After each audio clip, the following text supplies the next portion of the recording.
All right, everyone, welcome back to Get NIST, the series that breaks compliance out of the checkbox trap and turns it into a real security advantage. No fluff, no FUD, just practical strategies to make compliance work for your MSP. I'm Jared Kasner, and I'm joined as always by my co-founder of Blacksmith InfoSec and co-host of Get NIST, Michael Zabarski. Hey, everyone. Today we have a special guest, Lawrence Cruciana from Corp Infotech, joining us. Lawrence, would you mind introducing yourself to our audience? Absolutely. Thanks, Jared. My name is Lawrence Cruciana. I'm the president of Corp Infotech. We are a MSP, almost 30 years in the making here. We are a CMMC Level 2 certified ESP. We were one of the first MSPs to achieve Level 2 certification. I myself am a lead CCA, have participated in numerous Level 2 certifications of our clients, and I'm very active in the CMMC community. Also serve as a board member of the MSP Collective, which is a group of MSPs that are also all Level 2 certified, really in trying to promulgate the right way of implementing the required 800.171 controls throughout the OSC community. So thanks for having me. Really excited to be on this show. Yeah, thanks for joining us Yeah. today. CMMC is exactly the topic du jour. Some of you may have heard there was this small announcement that came out of the Department of War last week about CMMC and suspending things, and LinkedIn and Twitter and Reddit have all been awash in a whole lot of information, misinformation, fear, uncertainty, doubt, you name it, all of the above. And so as Mike and I were thinking about how do we maybe address some of this, we thought, there are very few people on earth who we feel are more qualified to talk about CMMC and the implications of the DOW announcement than Lawrence Cruciana. So Lawrence, I'm so grateful that you were able to join us so quickly after the announcement so we could actually have a conversation and try to start dispelling some of the myths, rumors, hearsay, FUD that are going on here. So maybe we can start with, for those of us who are not terribly in tune with the CMMC world, what was the announcement? And let's just start with kind of the quick definition of what it was. All right. So Lawrence, you want to take us away? Yeah, I think before we get to the announcement, we need to understand the phased-in rollout that the Department of War had with the CMMC program. So there were 4 phases, phases 1 through 4. In phase 1, that was the requirement of the U.S. government. So organizations that contract directly with the U.S. government, that in phase 1, the government could require self-certification under the CMMC 2.0 or the 800.171 Revision 2 program. That would last a year. Then we move into phase 2, in which the government would require organizations that contract directly with them to then have mandatory C3PAO or third-party certification, and it would build from there in phases 3 and phases 4. And we've been in phase 1. So right now, from 10 November of last year to now, we have been inside of phase 1. And that is for organizations that contract directly with the government, that the government could require mandatory self-certification, not C3PAO certification, but mandatory self-certification of their program in the SPRS system. So the government system, the Supplier Performance Risk System, how the government tracks all the qualifications of the companies that do work for them. So understanding that's important, but then what happened is on the 13th, the relatively newly appointed CIO of the Department of War put a 60-day freeze on the program and indefinitely suspended the advancement, the statutory advancement from phase 1 to phase 2. And so a couple things happened on the 13th. Right, we got this 60-day pause. Nothing's happening. Phase 2 definitely suspended until further notice, and they launched an RFI, so a task force to look at the entire program, take it all in, figure out if it works, and they opened this request for information, or an RFI, asking for people that are participating in the ecosystem to come back and talk to the Department of War about their experiences, about their costs, about the administrative burdens, all of the things. But they wanted that feedback. So all those three things happened all on the 13th, and it was kind of out of left field. Yeah, no, that's thank you for the both the history and the what happened. That's like very useful context here as we get into stuff. And I think as we all know and have seen through HIPAA, when you have self certification or self attestation, sometimes there's maybe a mixed bag of how compliant somebody is, and so there's probably a little bit of that will go into some of the feedback that is going into the government. And in terms of what happens next, I can also tell you, having been through FedRAMP and some of the other federal certifications, even the streamlined version, I'm have been around FedRAMP long enough to remember the pre days of FedRAMP and the post days of FedRAMP. And the when I meaning, and I want to say this was like 2016 or 2017. They made a change to FedRAMP to streamline things and make it a little bit easier. And that took it from a multi-year project to an 18-month project, and millions of dollars to $500,000. And so, yay, way easier, way cheaper.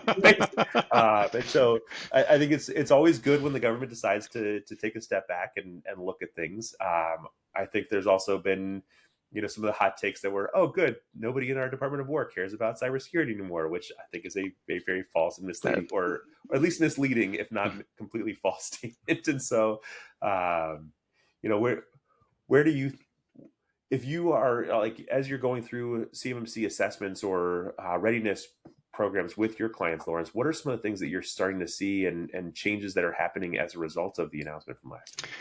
Wow, that's so your definition of easy and streamlined definitely does not align with mine, because I remember that like that those FedRAMP changes, and it's still like, oh yeah, it's only 18 months and only half a million, right? Only, yeah. So I'll tell you, I think in the couple of days that immediately followed that announcement, there was a huge amount of FUD, just fear, uncertainty, and doubt that circulated. Some of the things that I heard, and I think it will be beneficial for like MSPs to hear this, because I expect that as MSPs, right, we are all consultants, and our customers look to us for information, and they look to us for expertise, and often they look to us to have a level head. At least that's been my experience. So I heard everything from CMMC is dead, that the Department of War suspended CMMC, so they killed it, that it was C3PAOs, third-party organizations that do assessments, that they were no longer allowed to do assessments, that they were told by the department to stop, that the Brilliant at the Basics program, which appeared on the department's website immediately prior to this, that was superseding CMMC, that the rulemaking had completely changed and the goalpost fundamentally shifted. All of these things and many permutations of those were what were circulating in the days following the announcement. What I would point to is the government could have done a lot of things, and this program, the CMMC program, it's not new, right? I mean, at best, in its current generation, it's 8 years old. We've had multiple administrations that have happened in that window. We've had multiple CIOs that have been in charge in that, and every one of the CIOs has taken a pause to try to figure this thing out. Ultimately, and I think, Jerry, kind of to your point that you made earlier, when self-certification was allowed to happen, right, the results were not necessarily great. And in this case, the department could have done a lot of things, right? They could have rolled back the alignment of 32 CFR with their program. They could have just said, oh, yep, this was too hard, we're going to punt. They could have been more clear and said, oh yeah, we are not requiring at all any third-party certification However, they didn't do any of those things. What they did is they froze it in time, and they said it's phase one, it's self-certification, and they made a small correction, small change to the banner on the DoD CIO's website shortly after this was went out, and it said phase one requirements remain firmly in place, and so they could have just completely punted, and they didn't, and so I believe that in the fact that there is this RFI, that there is the statements in the press brief around like the math doesn't math.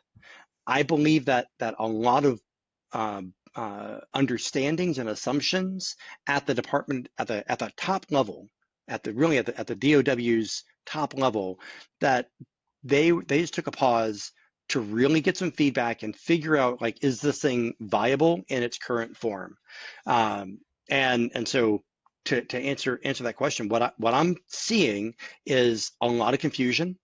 I see a lot of people that are originally were saying, oh, we don't have to do this anymore, thank goodness, and now are seeing that it really is a 60-day extension, that we know that you get 60 extra days to get your readiness, get in line, get your self-certification done. And if your prime contractor, right, if you're a subcontractor, if your prime is telling you that you need a C3PAO certification, right, you might get a little bit of a reprieve here, but it's a little more time to actually do your preparation and make sure you have it right. Yeah, so Yeah. No. Oh, go ahead, let Mike. me play devil's advocate here for a little bit. Yeah, love it.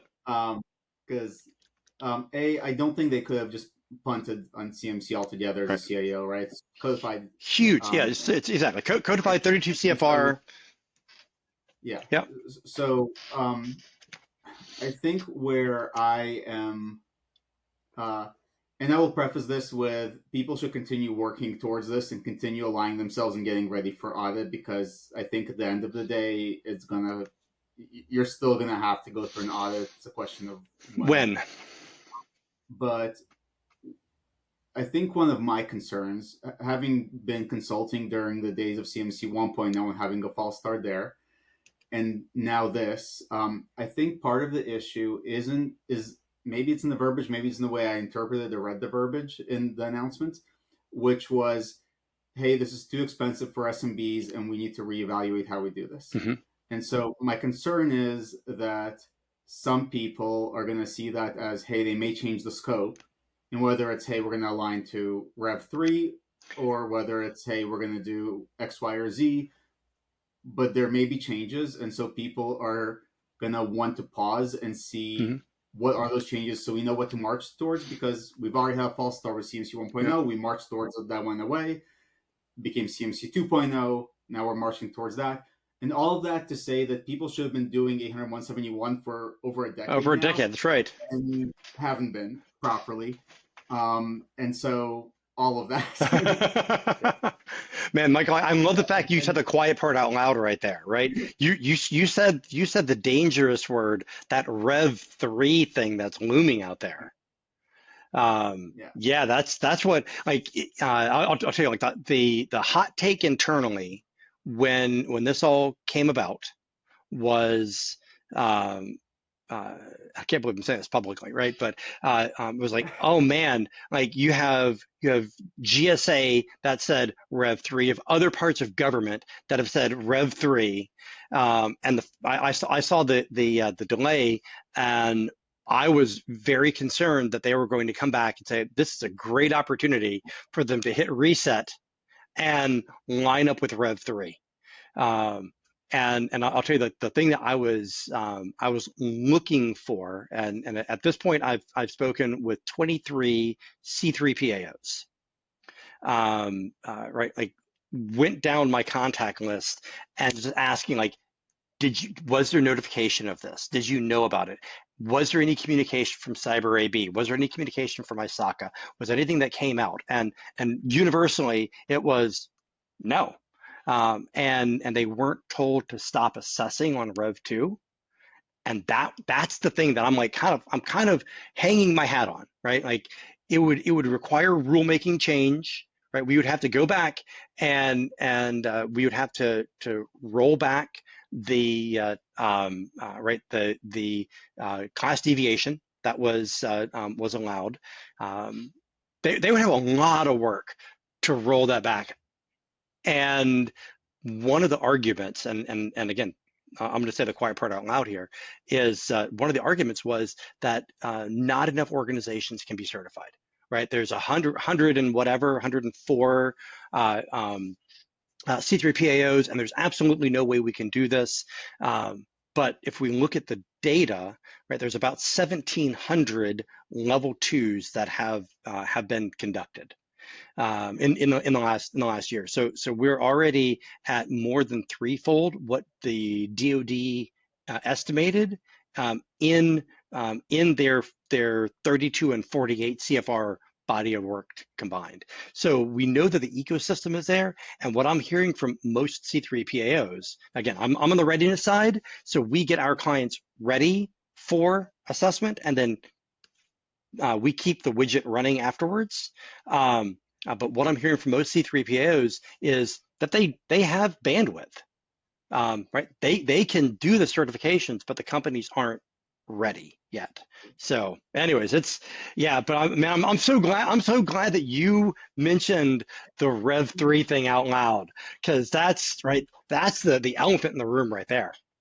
Yeah. So just real quickly, just real quickly, and then Mike, I want to get you to talk about this a little bit more. When we say Rev 3, what we're talking about is NIST 800-171 Rev 3. And so CMMC is based on Revision 2. Revision 3 is the one that is coming soon? Out. No. Mike, out. Yeah. 2024, I think, right, Lawrence? Yeah. And we got an assessment methodology for it. We are, it is out. It is done and baked. Yeah, it's just a question of when they choose to flip that switch.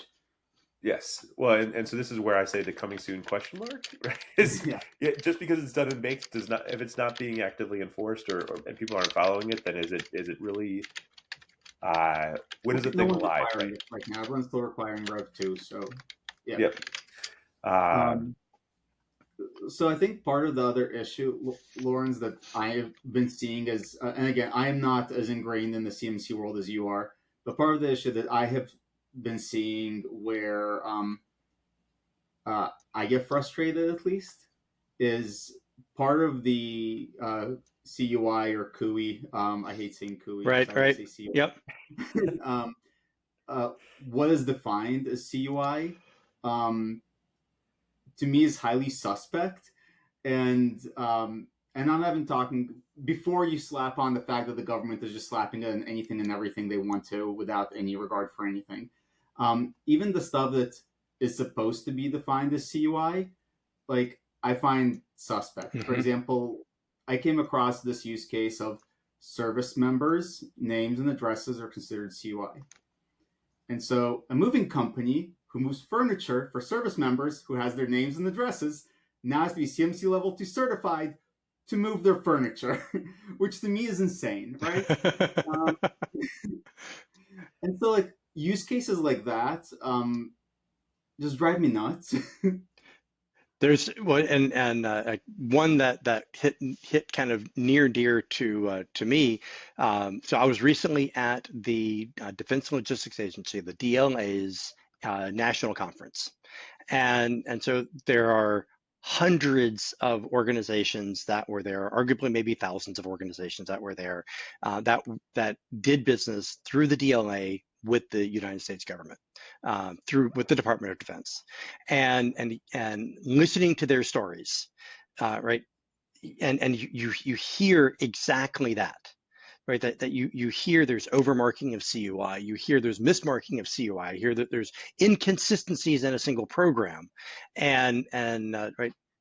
I heard that. We've experienced that across our client base.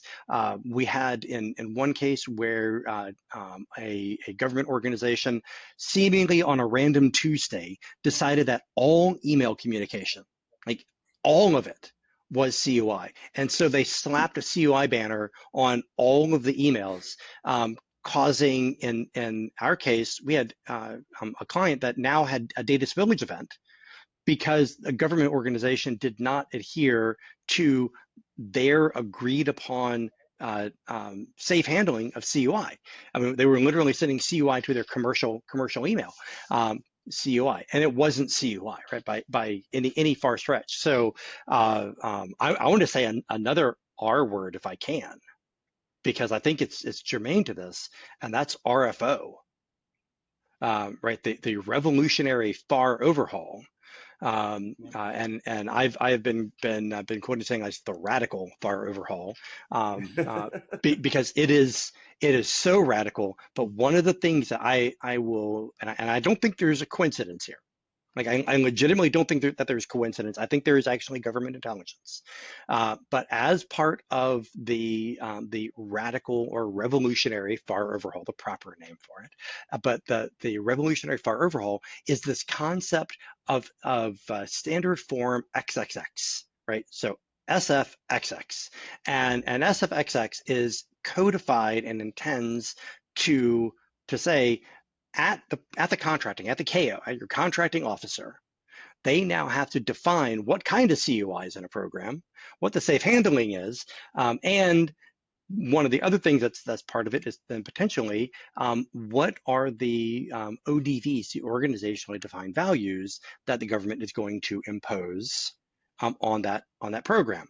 Now that last part, that's a whole thing. That's a podcast by itself, but I will say, to your concern, and this is a very accurate concern, is the overmarking of CUI. And yeah, like now all of a sudden, like for a furniture moving company, or one that I think is interesting, there is a t-shirt company, like they make t-shirts, and right, they got wrapped up in a False Claims Act because they did legitimately not misrepresent their security. So they did legitimately do that, but to what end? Like, what was the information truly CUI? And what I would say is as a mere practitioner, that is so far above my pay grade, right? We don't get to say what is or is not, but I agree in principle. There's overmarking, there's misclassification, and at what point is it truly controlled unclassified information as opposed to something that's potentially available on the open public internet? Yep. And I can tell you, having lived a top secret life, I held a top secret government security clearance for a period of time in my life, and overmarking of classified data is as much of an issue as overmarking of unclassified information, and calling something that's unclassified confidential and CUI versus FCI versus like all these different things. And I can tell you from experience, as a contractor in particular, when you come in and you look at something, trying to determine whether it should be secret, whether it should be top secret, whether it should be controlled unclassified information, whether it should be confidential, whether it should be, okay, now you've determined that it's top secret, which secure compartmented information modules does it fall under? It's all these different things.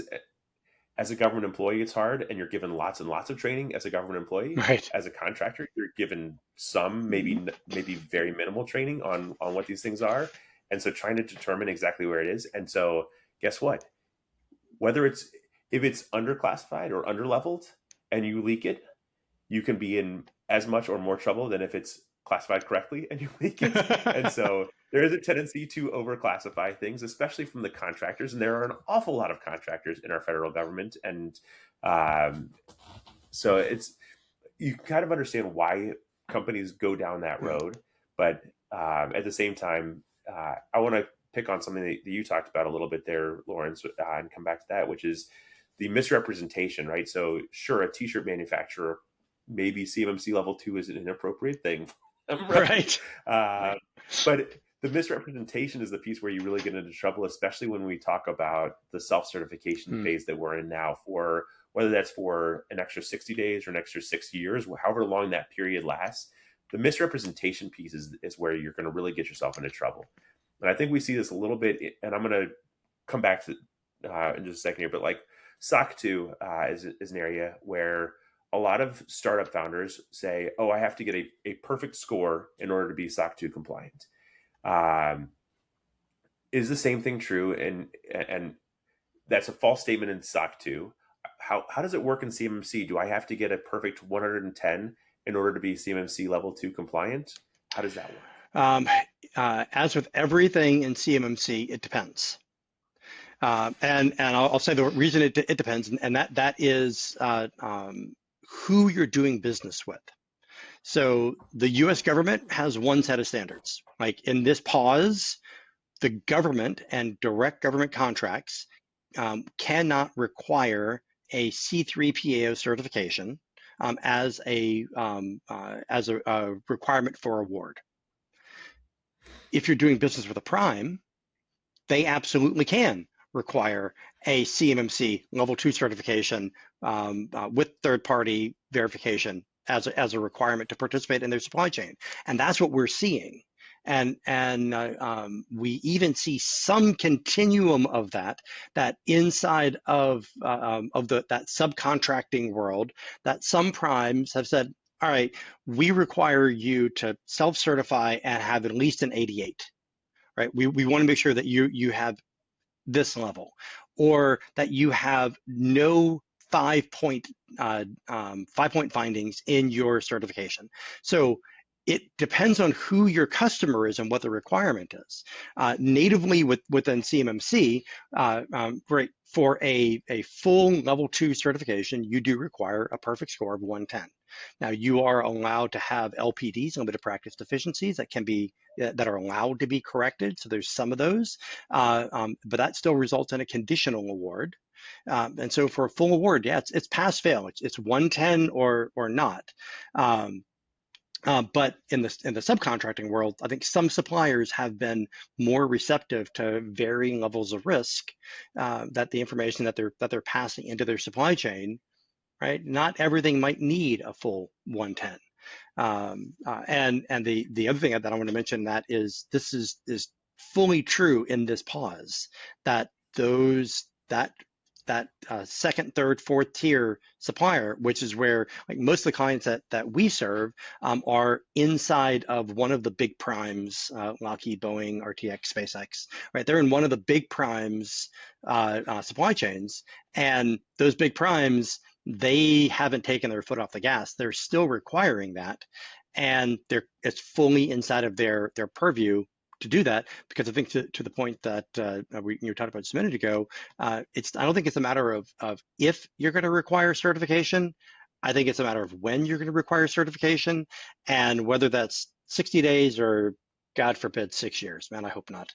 I hope not, and right. I certainly hope not 60 years. You heard it here first, folks. Right.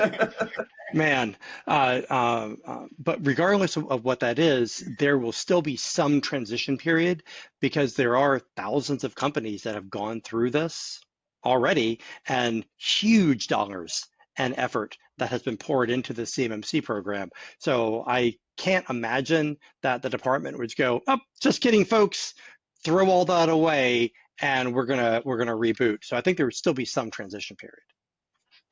Yeah, and I think to your point, even with the false start with CMC 1.0, yes, they changed the levels, yes, they made some changes, but at the end of the day, like, it's still 80171 Rev 2. Yep. just like it's been there. 1.0, right? Like, so like nothing changed dramatically. It was just an annoyance, and a personal pet peeve. So you brought one thing up that I want to talk to you about, because I've had some interesting conversations around False Claims Act. Or as we lovingly call it, FCA. FCA, right? That's right.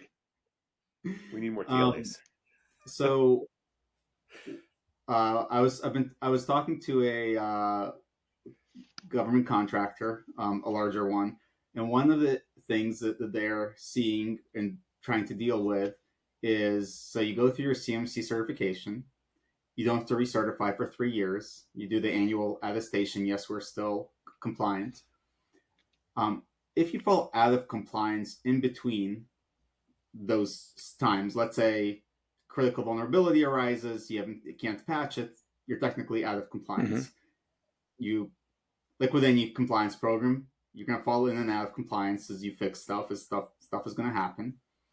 One of the issues that at least the larger contractors are dealing with is if you're out of compliance at the time that you accept an award, you could be slapped with an FCA issue. And so what a lot of them are doing is as their program falls in and out of compliance, they're updating their SPRS score on the side. Okay, yeah. Because like if you are lucky, then you don't want that risk. Right. And so what's your take on that? And I think from my perspective, and sorry, I know I asked your question and kept talking. Yeah, that's great. This is fascinating for me to hear because I mean, you're spot on. It's about risk. Yeah, and so from my perspective, like any compliance program is going to fall in and out of compliance throughout. Like stuff just happens, and whether you have to build a formal poem around it and update your score and say, hey, we're currently not compliant. Don't give us any new contracts until this is resolved in a day, a week, a month, whatever. Yep. Or is it, hey, this is normal state of doing business and we're going to fall in and out of it, but we're going to fall back into it just as quickly in theory. To me, that seems overkill, but very much risk averse, which, government contractors tend to be, especially like the big ones. Absolutely. And it's fascinating for me to hear that you're hearing that kind of feedback from the big guys. I mean, I think for me, it all goes down to how you write the words you choose to write in your system security plan, in your SSP. Like I've seen SSPs that name scripture and verse, like we use this specific tool for this specific thing and this specific technology to deliver this specific outcome. And they may never go change that, right? That the tool is going to change its name because marketing happens. The brand is going to get purchased. The features or capabilities might change. And so does that mean you have to rewrite your entire SSP? I mean, probably, but if you write it like that, then yes. Right, exactly. And so I think it's a matter of how you word your SSP and that you allow the flexibility in your system so that like if you say we must remediate all critical vulnerabilities, period, all stop in 72 hours, right? Which is some of the language that's circulating right now. And that's pretty hard, right? Wonder if there's not a patch available in 72 hours. And so writing it and making that language a little bit slightly different, that we will apply available patches for critical vulnerabilities within 72 hours of their release from the appropriate vendor, right? Yeah, now that's better. Which is better, but still leaves you open to potentially there have been times where the only way to patch is to go a major version bump, which then means all of a sudden other things fall out of compliance. That's right. And, Mike likes to tell the story of the Windows 95 controller for an elevator bank that in order to do the Windows 95 or Windows XP to I forgot what version of Windows they were, Windows NT or whatever it was at the time. But in order to do that version upgrade, they were going to break the elevator control bank, and it was going to cost them like $150,000 to upgrade the software for the elevator control bank in order to upgrade the version of Windows. And so they just right. So there are ways or times where you absolutely have to do those upgrades and take on the cost of doing those upgrades. And there are other times where you can put in mitigating controls. Absolutely. Right. And so you have to be thoughtful about how you word these things. And, you were talking about brands getting purchased. Categories change names also, right? We used to talk about antivirus. When was the last time we talked about antivirus? We don't talk about antivirus anymore. We talk about EDR, endpoint detection and response. It's just like, I appreciate that it's not exactly the same thing, but it's the same thing. Right. What's that? Now it's MDR. Now it's XDR. What are you talking about? Right. Yeah. 100%. Or right. Like entire companies, I was trying to explain this to someone. They were trying to understand 800.171, and right, like a very smart individual with a comp sci background reading 800.171 is like, I don't know what they mean by this. And I was like, go back in the Wayback Machine to 2016 and think about the technology you were using in 2016, because that's the vernacular and the basis that 800.171 revision 2 was built upon. And so to your point, we don't talk about antivirus anymore. We talk about MDR or EDR or XDR, right, in the government spaces, we don't have like DNS filtering. We have PDNS, right? Protective DNS. And so, yeah, it is. It's about how you craft your SSP and giving yourself and your security program the latitude to evolve with the times and be a little bit of adaptive. Like Jared, I love the fact like that Windows, like Windows 9X, the same thing. Like we have a lot of manufacturing clients, and they have these million, $2 million, $10 million machines that have a HMI, a human machine interface on it, and it looks all fancy and it's industrial. And you peel back the covers and it's running Windows XP. There is no way to get that Windows XP machine to comply with 800.171 without costing $1 million per machine to replace the HMI. So how do we do that? Well, 800.171 gives us some latitude to do that, right? We can build those compensating controls. We can build the systems to deliver the required control, right? The required specific practice. And if we absolutely can't, right? There's just no way, no how. Then maybe we have to classify the asset differently.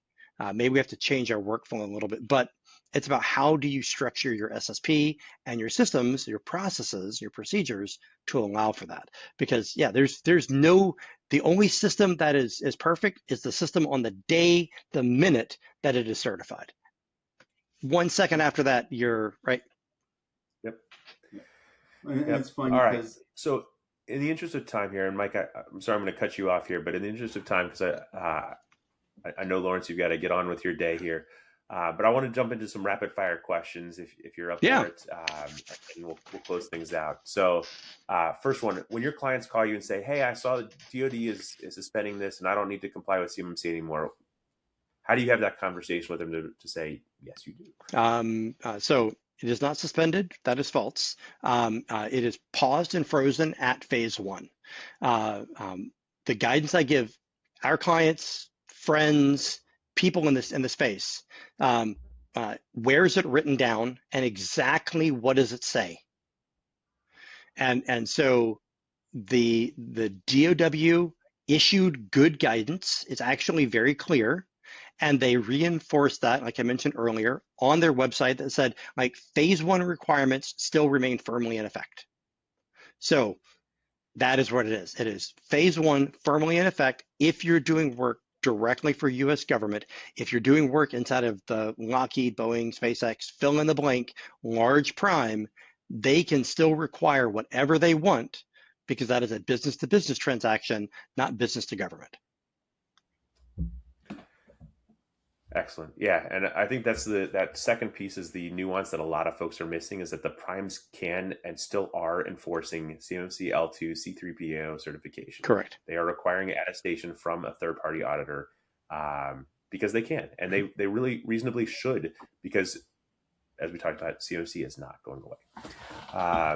Great. If you have a new client calls you and says, hey, I'm ready to start my CMMC journey, first response obviously is great.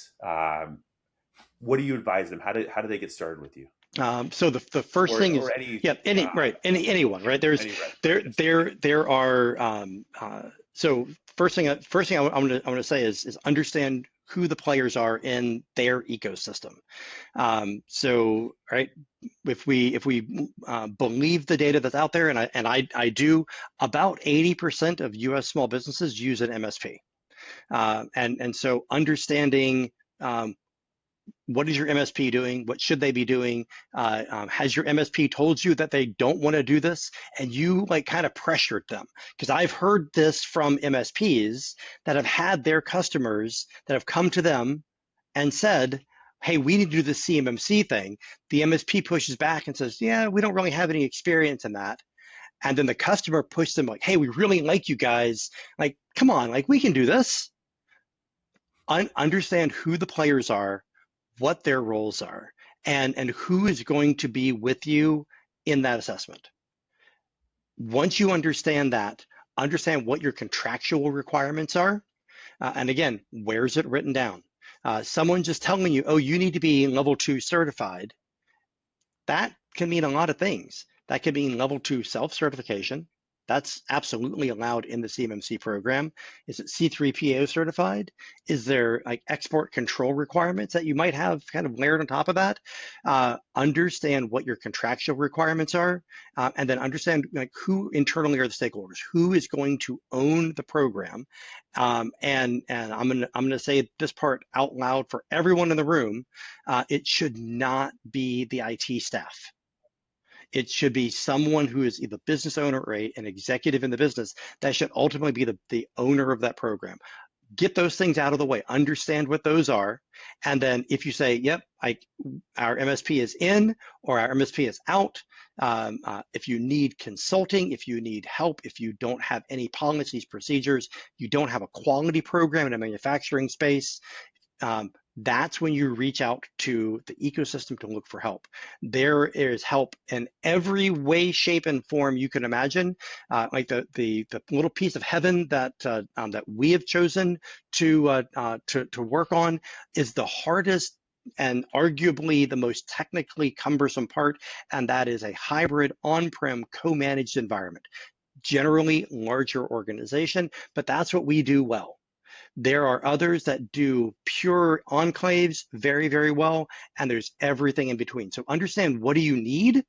Like what are the elements that you need, and then have the conversation with an external consultant, but only after you know what you really need internally, that you can articulate what your contractual requirements are and who's going to be doing what and what will you need at the end of the day. Awesome. Thank you. And that reiterates a message that Mike has sent over and over and over again to our audience.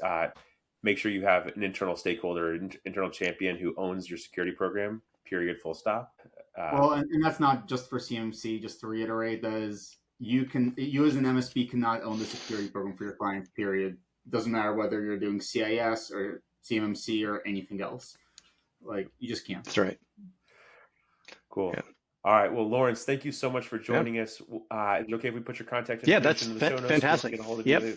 Awesome. We'll do that. And thanks everyone for joining us today. And I hope you all have a wonderful day. Thank you, everyone. Get